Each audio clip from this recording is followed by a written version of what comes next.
Hello everyone, it's Aster, bringing you another haul video. This time, I can't remember, this was a while ago, before the lockdown and everything. We went to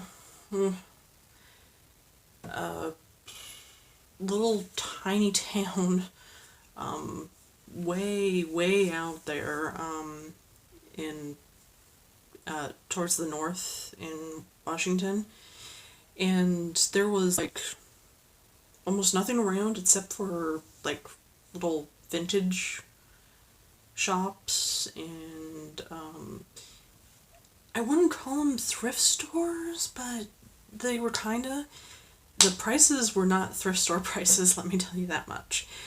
But yeah, there was three, and I visited all three of them, and I don't have the receipts, and I don't know the prices. The other stores might have had prices, but this one didn't, so yeah. But it was an interesting thing to just hit one store after another of these little like vintage flea market-y like places, so kind of cool, but kind of weird and a bit expensive. So I don't know much. Let's get started. This place was filled to the brim of stuff. They actually, if I can remember, yeah, this one was this one. So this place in particular had a ton of stuff I wanted. Unfortunately, most of the stuff was extremely overpriced. So all of them were pretty much consignment shops, but they called themselves something else. So they were priced by another person. They weren't priced by the owner. So every time I asked about a price, if it wasn't, stickered in anything, the person had to contact the people whose items they were. So I kind of just gave up. Also because this one person, she had a ton of Nintendo and video game related items. There was even some like Japanese things I have never seen before, and there were some vintage Nintendo things, but they were so overpriced. I could not believe the prices. They were like, it's on the very high end of eBay prices. Those Nintendo things are probably still sitting in that tiny little consignment shop in the middle of nowhere, because who the heck would pay that price? It was ridiculous. So I ended up only getting four things, honestly, and I was like, they are cool things. It's just I was a bit annoyed about the Nintendo stuff. Anyways, so this is Betty Crocker's Guide to Easy Entertainment, or Easy Entertaining, How to Have Guests and Enjoy Them. This is from 1959, and again, there are no prices. So the cover was kind of cool. It's almost got like a knit, stitched look to it.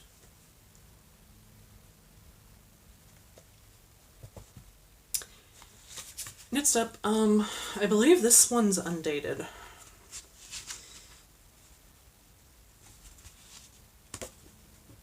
Yeah, this one, I tried to find it, but I was like, I don't know where it is. So this is Downright Delicious Sun-Made Raisin Recipes. I personally hate raisins, but the cover kind of drew me in because it's those really unappetizing pictures that these old cookbooks have, that those just draw me in.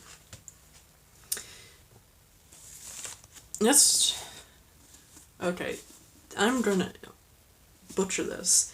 The the Daylord Hauser cookbook. Yes, I know Daylord is actually a real name. Yeah. Let's see. Daylord Hauser cookbook. Good food, good health, good looks. This is from 1946. Just a plain red book. And there's no pictures in it, but the name caught me, and it's from the 40s, so I was like, okay, sure. And it was, from what I can remember, the book prices weren't too horrible. She was willing to work with me because I think they were her own books that she was selling.